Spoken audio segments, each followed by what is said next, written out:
Release equity from your home, send the money to an SPV limited company and purchase an investment property.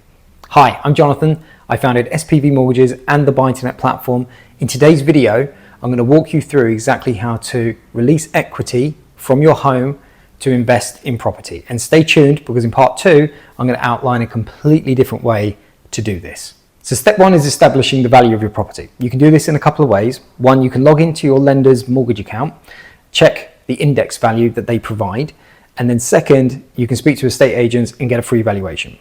Either way, we need to establish exactly the value of your property so then we can work out in step 2 how much you can release as equity. So step 2 starts with establishing what loan to value you can release equity to. So is that 85%, 90 or 95%? Now once you understand what the loan to value cap is, then you can work out from your existing balance how much equity you have to release. In the example below, we've got a mortgage balance of 300 grand, got a value of 500,000, and the maximum loan to value that we can release equity to is 85%. That means the amount that we can release as equity is 125 grand. So now we understand how much you can release as equity, we've got to work out how much it's going to cost you per month as a result. So I typically use Google's mortgage payment calculator because it's simple. So now I know if I borrowed 125 grand, it will cost me £738 a month, or put a different way, £531 in interest. Now we can move on to step 4. So step 4, what can I buy for £125,000 and what are going to be my returns?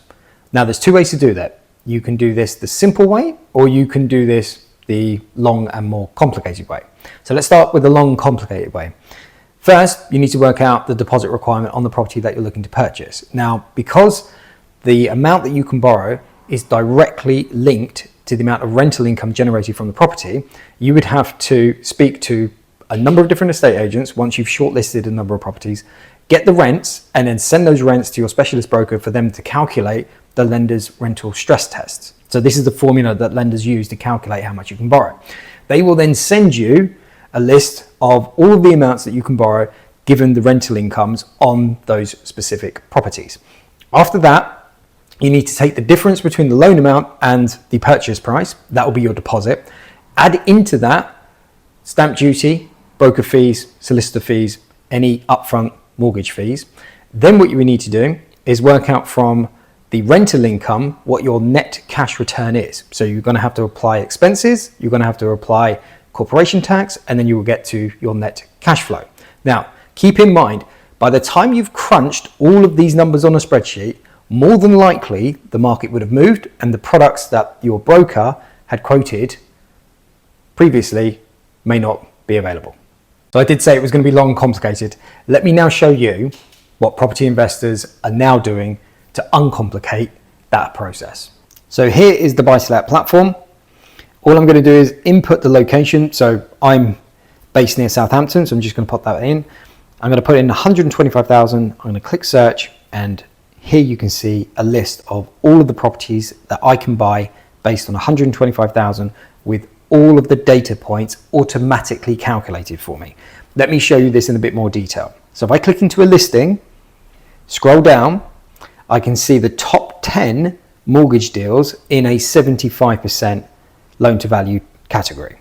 Now, if I start to scroll right, I can see not only the cost of mortgage interest and the total fees associated with the product, I can see the acquisition costs, such like the deposit requirements, the stamp duty, and then I can start drilling down into the net returns as well. Smart, right? All at a click of a button. So go to the Bap Platform now, register, start for free. So this concludes part 1 of this video. I'm now going to move into part 2, which I guarantee you're going to be interested in.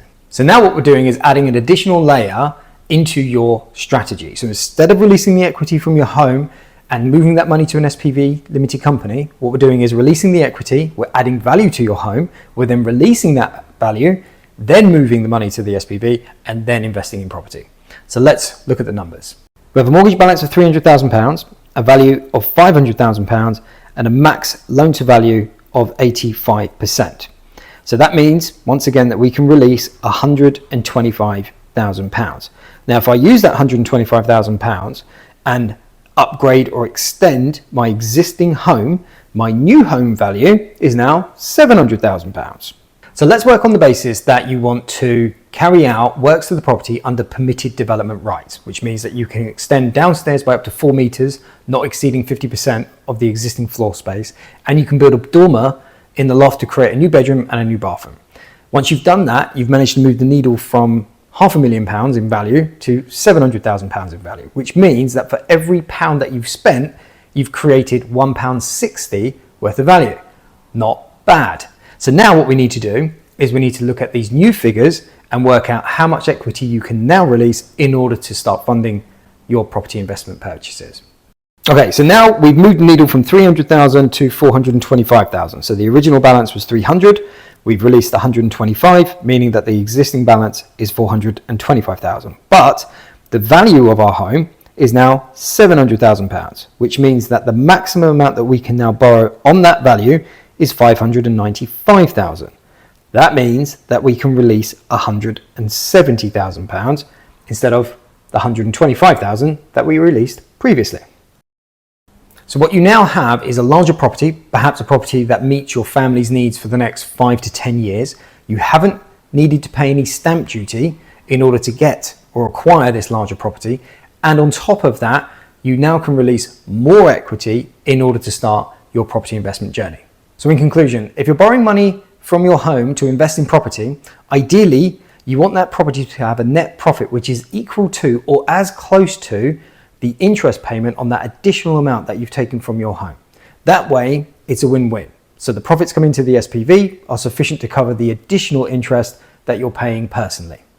Now, keep in mind that the money that you would have put into your SPV limited company would have been noted as a director's loan, which means that you can withdraw those profits at a later date without any further tax liability, which then means that the profits that are generated from the property can help fund the interest payments that you're paying personally. Okay, now here's a bonus for you. Let's assume that you have £1 million. Let's assume that you've bought a property worth £1 million, no debt on it. And let's assume that the market increases 10% in a year. That means you've made 100 grand. Now, if we take that million and break it up into 25% chunks, suddenly you've got 4 properties worth 4 million. Now, if market conditions are the same, they've gone up 10%, suddenly you haven't made 100 grand, you've made 400. Now, thank you so much for watching this video. I hope you've enjoyed it. Please give me a thumbs up, subscribe, comments below. I personally reply to them, and I will see you in the next one.